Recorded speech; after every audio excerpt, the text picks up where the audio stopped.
Today I'm going to be transforming these trousers, which are somewhat blocky on me because of the two colours, into something that is more lengthening, where the waistband matches the same fabric as the trousers.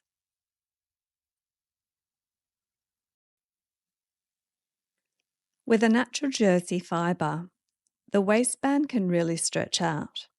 So this was my typical folded jersey waistband. I undid it and I stabilised it by putting in a polyester jersey lining. You can see the join at the top. There is no fold there.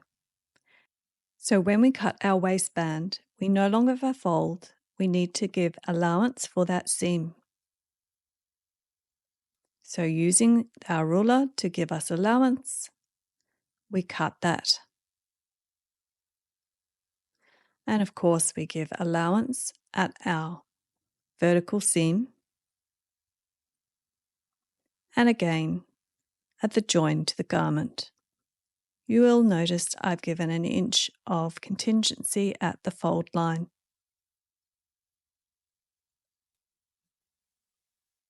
Now cut your belt tube in the same way as our previous sessions.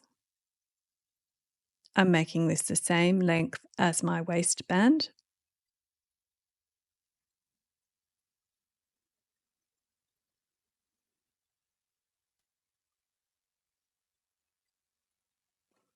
And now, of course, we need to cut lining. This is a folded piece of black fabric. I've put my waistband over the top, so I get it exactly the same.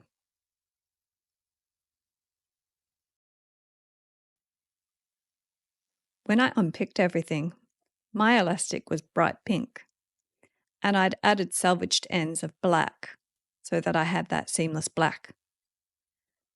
It's working quite well for this tutorial because I do not want black poking out of my belt tube.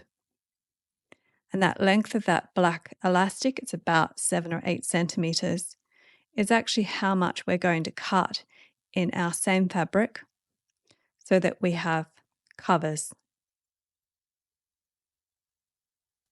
So we'll literally be wrapping that same fabric around the elastic.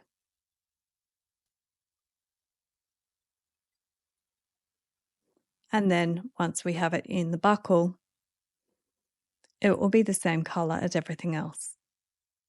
No black.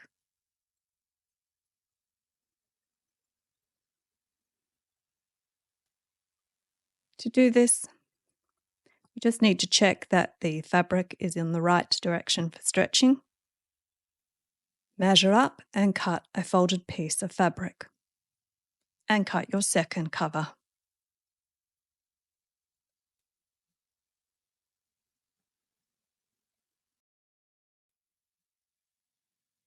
At your machine, it can be a sewing machine or an overlocker, just measure up your elastic against the cover. You want your seam line flush against the edge of the elastic. That cover has some stretch, so it will go over the elastic quite snugly if you make sure that that is measured up. And that keeps it very flush and neat.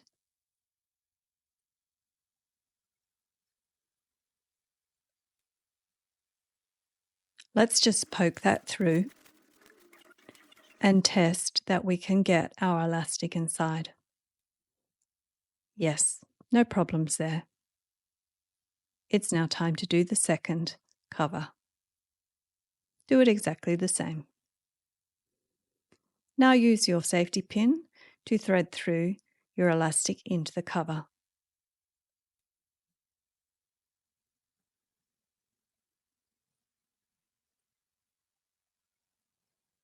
Spend time getting it neat and flush with the seam lying flat. Now it's time to put it through one end of the buckle and secure it with your machine. I've got a wide zigzag going on here, and I'm just going to do a few passes back and forward, catching both the cover and the elastic. Only the end will be visible outside of the belt tube. The rest of it will be covered. In the same way you've always done the vertical waistband seam, go ahead and do that.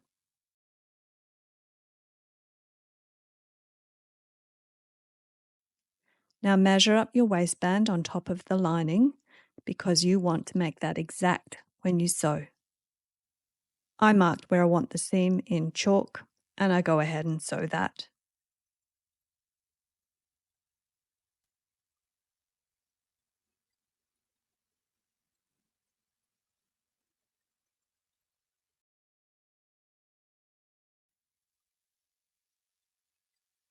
Mark your halfway point and fold in order to mark your quarter points. Do it with your waistband, outer, and the lining. This will ensure that when you sew, everything is progressing at the same rate and you have perfect placement. Time to sew the top line. Find the centre backs. Put one seam allowance one way and the other the other. This reduces bulk. Now find your quarter marks and sew the top line. It's the same process that we do with a lot of our waistband sewing. We just match up each of our quarter point marks. Because it's cut the same length, there won't be very much tension or stretching going on. It's a very easy sew, keeping the edges aligned and your quarter marks progressing in the same alignment. Skipping to the end, I flipped my waistband to the right sides out, put some staying in place pins to hold the edges together. Now I've got my belt tube and I'm just marking up the center and the quarters and exactly where that center front seam is going to be. We won't have a center front seam on the belt tube because we'll have a wider opening for the belt buckle. But I am going to just pin where that center front seam would be, and that will help me determine the opening in a minute. I'm also going to make sure to mark my quarters and my center back here so that that is done on the belt tube as well.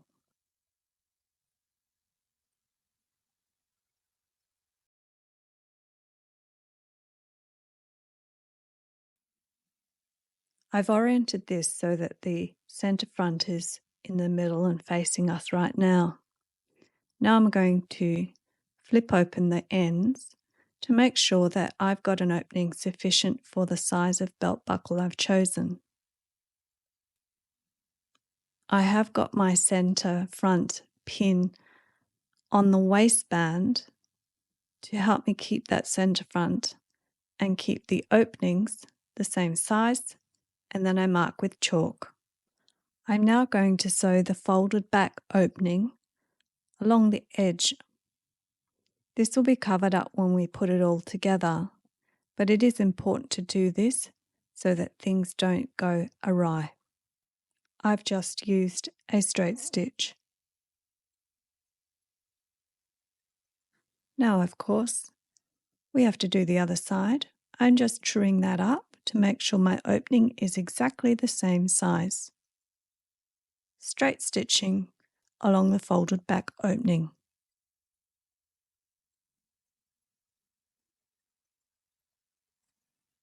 There's our opening. Now we have to do the bottom edge. Now that we've finished, we simply fold it, and that's what it's going to be looking like. We secure our openings with a pin to hold them both in alignment. I'm also going to take a measurement of how far away the opening is from my center front. It's 3 centimeters.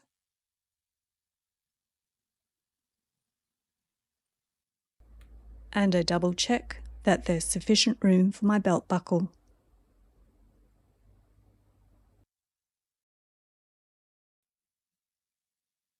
Here we have everything. quarters marked, centre front and the gap measured, and the same on the waistband. I'm putting this all together on the overlocker. I do that flip check to see everything is sitting where it's supposed to be and nothing is inside out. Now you know this process very well by now, so I'm going to skip ahead to the front. The front part is very important because I'm holding the belt tube in its correct 3 centimeters away from the center front. That's my finger holding that belt tube 3 centimeters from the center front.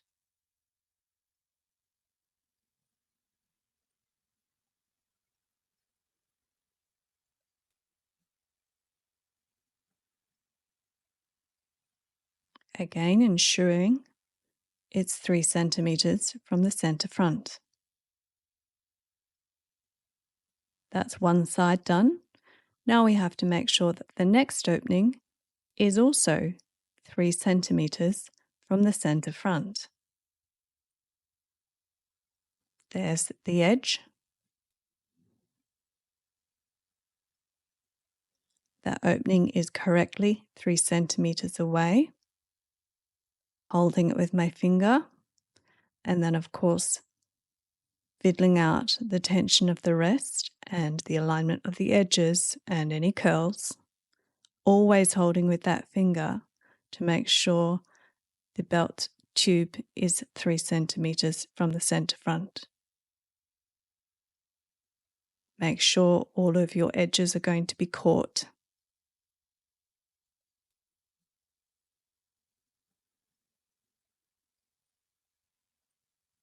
I'm still holding my finger down on the belt tube to ensure it's 3 centimeters from the center front. And then the rest of the sew is very much the same as what we've done previously in attaching waistbands, belt tubes, and garments. Here we have the final result, and yes, it's perfectly aligned to the center front.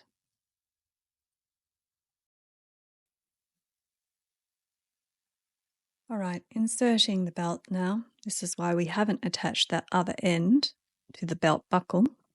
We put our safety pin in it, and then we can thread that elastic all the way through. We know the process from previous sessions.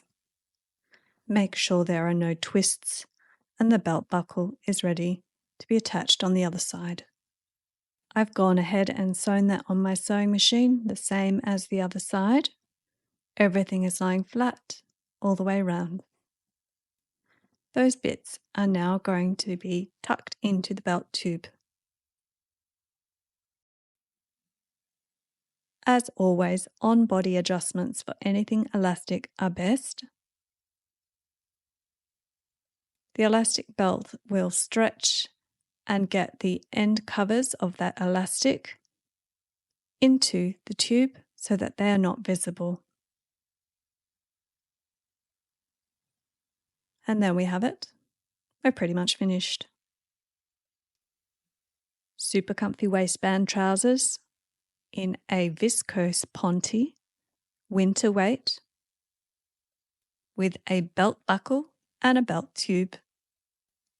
Give these a go if you want to have a super comfy pair of smart trousers. And of course, don't throw them out when they get 10 years old. Just do what I did and change up the waistband. I hope you've enjoyed the series on super comfy waistbands and have some more tools to change up your wardrobe into garments that are tummy friendly. We're now headed into some fun with Karen Le Roux, an artist, who's going to teach us how to paint lilies. Her video drops tomorrow, 29th of March. And then next week I'm going to show you my attempt. So my attempt's going to be on cloth using some kind of Posca marker, I think, and it will be in a form that could be used as a gift. Stay tuned for both. It's going to be a lot of fun. And if you're going to try and do what I'm going to try and do, get your Posca markers ready.